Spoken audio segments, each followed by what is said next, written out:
them on it. Yeah, okay. And I'll put it all on the... So guys, I'm going for a bit of a different vlog today. It's not a theme park vlog.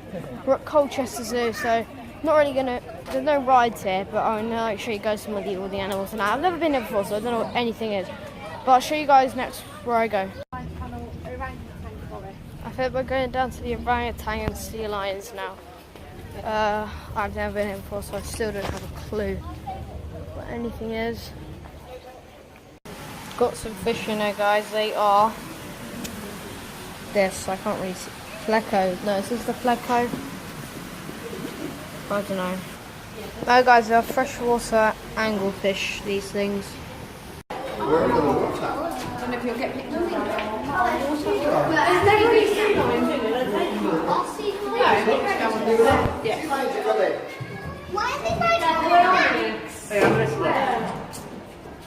Right now to get a good view of him, guys, but there is an orangutan right just about there. He's eating, I think, at the moment, or doing something like that. So he just swims. That guy look depressed, or is he looking through there? A Javantar goat, extinct 1976, hunted for body parts using medicine. A Caribbean monk seal, extinct 1952, over hunted for source oil. Laughing owl, extinct 1914, habitat loss and modification due to farming.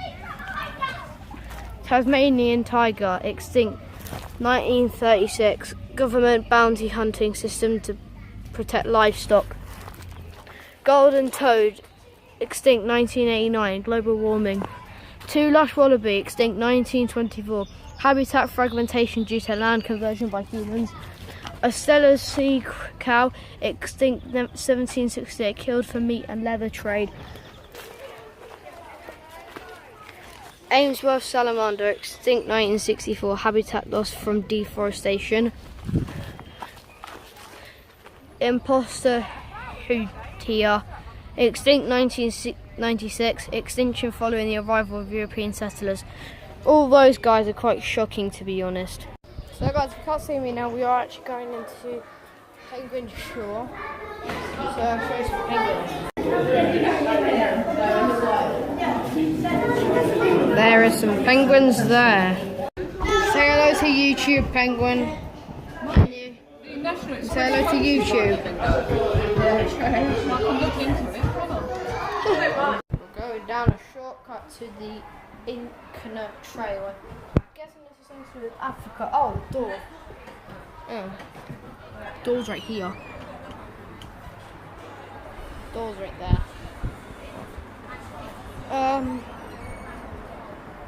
Here we go. We just saw some leopards. So we can't really get a good shot of them, so we kept disappearing. Then we're going up to see some sunbears, I think. So I'll show you guys the sunbears when I get up there if I see them. Hello. He's off. He's off.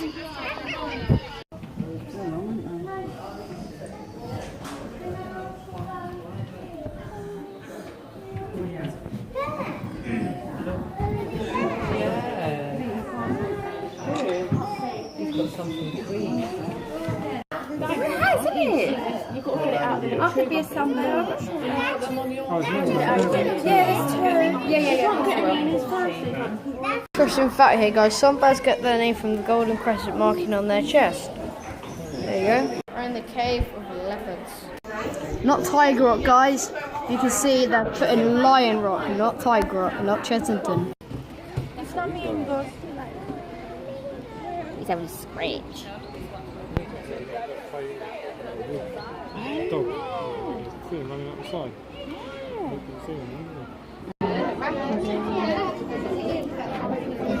Put your phone away there. Right, you're going to drop. Guys, look how shocking that is. He's got a Tesco apple juice thing in his mouth.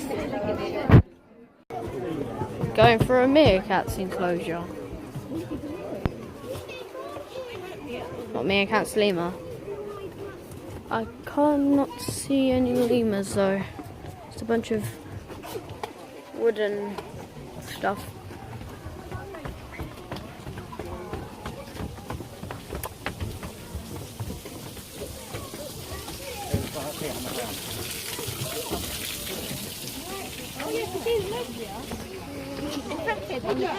Oh wow.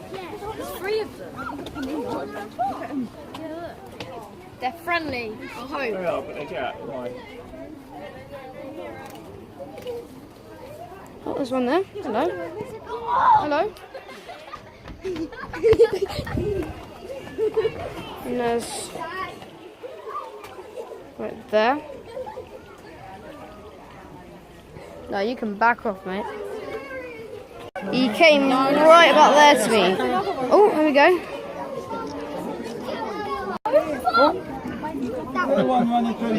You and I, sadly for him, the rest of his species. Some hunting that's why dogs they're there. hunted a lot in the wild. I believe from The Africa. skins fetch a very high price on the black market. Well, they're full of life, I know. Hey guys, how the hell are you meant to find a tiger in all this? Right, look at this. How are you meant to find a tiger? The only way you can find it is from like up there. Found him, guys. He's all at the very, very top. The most obvious place I said where the tiger could be. There he is. Looks like he's looking straight at me. There you go, another close up of him. I thought she just put some food there, but she's given it to that one in there. How big that thing is. Cool.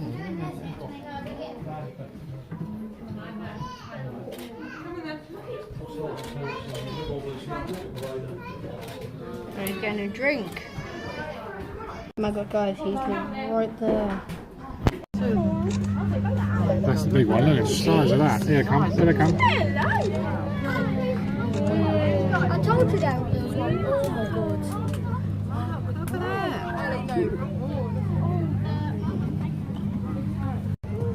My God, look at that. Size of it. It is beautiful. Guys, if you just saw those shots of the tigers, they're probably, in my opinion, one of the most beautiful creatures on the planet. Maybe the most beautifulest. We're just going to go and do like the elephants or something else. I'll see you guys when we get there. Guys, this is Rhino. I thought he was coming in, but I don't think he is. I don't think he can be bothered to come in. Oh, and he just sneezed. Hello, Mr. Rhino.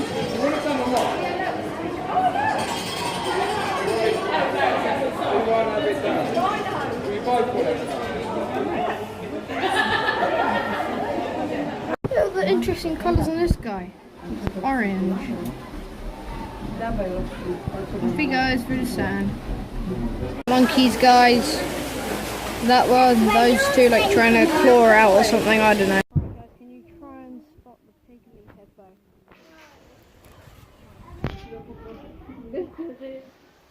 Alright guys, give you 10 seconds. There we go. Pygmy hippo. Is it right there? That's the pygmy hippo right there. So guys, we're just in Vulture Valley and take a look at this. There you go guys, if you can't see, there is a vulture right up there. There's two more up there. I was wrong, there is a tunnel and then there's one down there. Look at all these giraffes, guys. That was a good place, wasn't it? We went to near your mum. Well, not near your mum, but Time I literally just saw that, I thought it was a real crocodile and it's not, it's just a statue. You got some red river hogs there, guys, if you can just about see that one there. Don't know, let me try and get a different angle. There you go, guys. There are those red river hogs.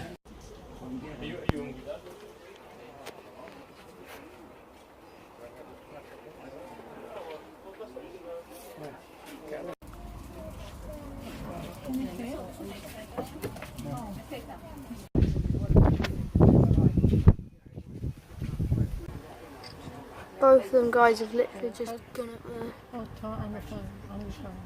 Oh, they're up the top though, yeah, top I see.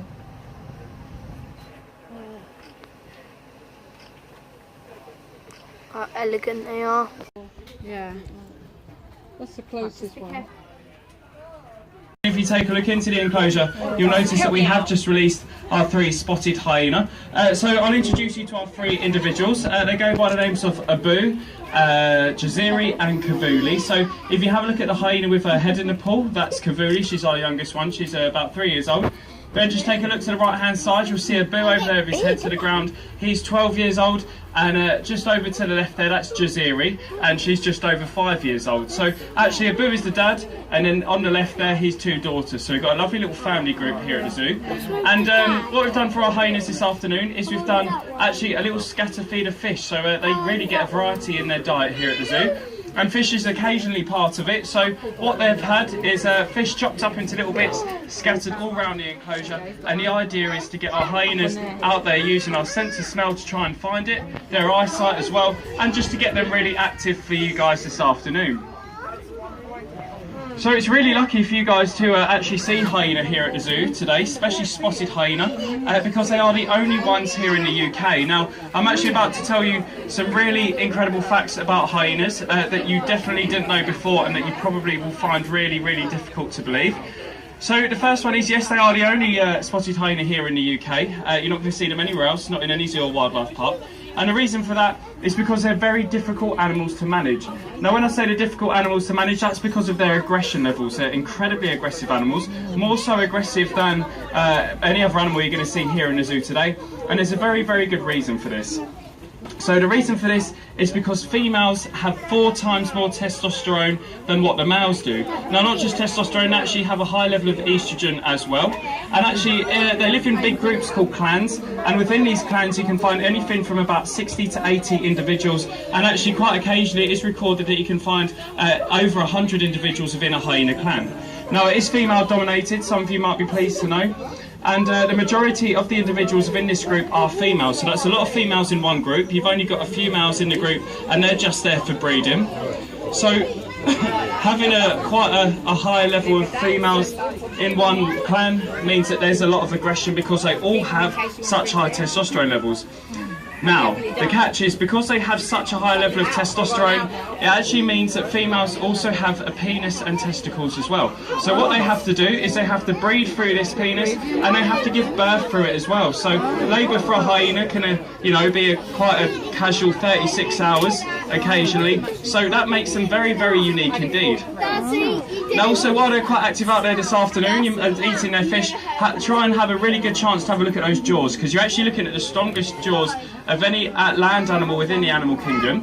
Now, just to give you a rough idea as how strong these jaws are, out there in Africa, when hyenas take down their prey, they eat absolutely everything. So we're talking about the bones of a buffalo, the hooves, the horns, the teeth. They eat absolutely everything. Now, that's still probably quite hard for you guys to understand just how strong those jaws are. So here at the zoo, we really struggle to give them stimulation and toys and enrichment that will last a long time, because they simply eat everything. So with paper sacks, obviously they don't last long at all, so we try something else. But actually the latest thing we tried was a couple of months ago. We tried with a bowling ball, but they ate that as well. So that really gives you a rough idea as to how strong their jaws are. We really struggle to give them different stimulation and enrichment that can last a long time, because their jaws are just so amazingly strong. Now, the third most interesting fact I'm going to tell you about hyena is not really a lot of people know what they are. A lot of you guys are probably looking at them thinking that they're dogs. A lot of them look at them and think, a lot of people look at them and think that they're bears. When I was younger, I thought they were something out of Harry Potter. They're really, not many people really know what they are, but actually they're more related to cats than any other animal. So when you really trace back their anatomy and physiology, it takes you back to cats. Now, actually, hyenas are a part of their own family, which is the hyena family, and you've got 4 different types of hyena within the hyena family. And these guys, they're the largest, the spotted hyena, the largest and the most aggressive and the most unique out of all of them. Now, unfortunately, it's really sad because hyenas have a really horrendous reputation. In fact, earlier today I heard someone say that they're ugly. I hear that quite a lot. And this tends to come from the Lion King, I believe, because in the Lion King, the hyenas get the bad role of being the really low-lying, cowardly, scavenging, nasty animals. And actually, this really isn't the case. If I said to you guys that we come in every day and Abu, our big male, parks himself up against the bars for a scratch and a tickle behind his ears, you wouldn't believe me. Well, that's actually the truth. He does. They're very calm and quite sweet animals. We do have a really good understanding with them through the bars. It would be very different if we went in there, but we do have a fantastic relationship with them because they're such intelligent animals. Now, they're not anything that they're made out to be in the Lion King at all. They do scavenge, but only about 20% of their food intake is from scavenging. whereas about 80% of their food intake is actually food that they kill themselves. So if you can imagine a hyena out there in Africa, especially when there's about 60 to 80 of them, if they want to catch a zebra, it's really not going to be that difficult. But also bear in mind, it's very, very hot out there. You've got a big fur coat. It makes a lot more sense to just pinch some off the lions than to try and run along the African plains and try and catch some yourself. So when they do scavenge, that's the exact reason why they do, because there's no point in putting themselves in discomfort when they can just get a really easy meal. So because they are so intelligent, as I said, we have a fantastic relationship with them. There's only 4 of us that work with them because of their speciality, and they all know their names, they all answer to their names, and we have a really, really strong bond with them. So we do a lot of training with them, a lot of training that benefits their husbandry and medical care. They're all trained to take injections, they're trained to open their mouths, so there's not really anything that we can't do with them in terms of training and their management. So we're very, very lucky, and we're really, really pleased and lucky to work with them. We don't feed our hyenas every single day, so you're probably wondering why we've just scattered a couple of small bits of fish out there as opposed to a big bit of meat. Now I'll tell you about the feeding of our carnivores here at the zoo. It's really not natural for a large carnivore such as a hyena or a lion or a tiger or a hunting dog to feed every single day. What you'd find is carnivores that size out there in the wild would take down their prey, eat it, and then probably not do anything for a couple of days after, because it's really not natural for them to eat every single day. So what we do here at the zoo is we feed them about 5 days out of 7, and then there's 2 days where we don't give them anything, and that replicates and improvises the starved days that they would have out there in the wild. So we chop and change it all the time, so the hyenas don't know what day it is, they don't know when they're getting fed. We really don't let a routine build up or any anticipation, because that can be quite stressful for them. So we feed them quite a range of food. We actually feed them horse meat, we feed them beef, we feed them fish occasionally. Sometimes we feed them a bit of fruit and veg. They had cabbages and apples and carrots yesterday. That's probably quite hard for you guys to believe as well, because actually out there in the wild, a lot of carnivores will eat different bits of vegetation to really balance out the nutrients in their diet. And it's not their favourite, but they will certainly eat it, especially the cabbage. They quite like tearing that up. So they really do have quite a wide variety in their diet. And we really change the way we give it to them as well. So we don't just like to put food out there. Anything we do put out there, as I said, doesn't last a long time. But sometimes it's really nice to tie up and hang up a horse's leg. That really gets them quite active and gets a lot of natural behaviour. Allowing them to feed together really reinforces the bonds that they have. So anyway, as I said earlier, my name's Dave. I'm one of the hyena keepers. I'm going to be hanging around for a little bit to answer any questions that you guys have got.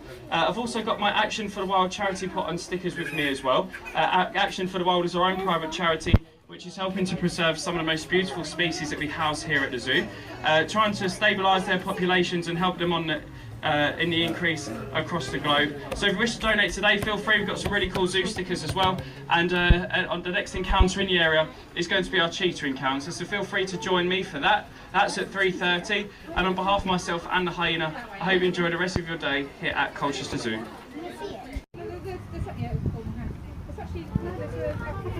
Found my Fortnite loot and armor, guys, finally.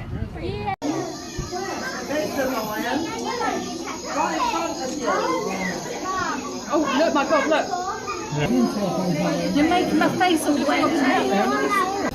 Well, these guys here, you might just be able to see what it is there. You will not see these at all in the wild, pretty much, because they're nocturnal or in a zoo.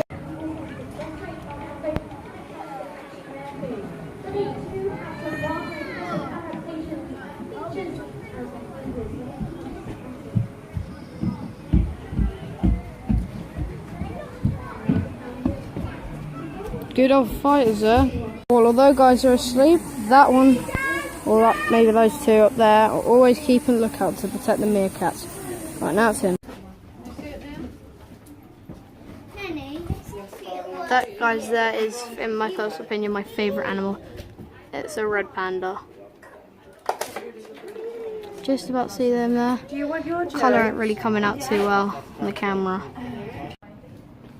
Red panda again, right there, guys. As I said, the cutest animal of all time and the best animal of all time.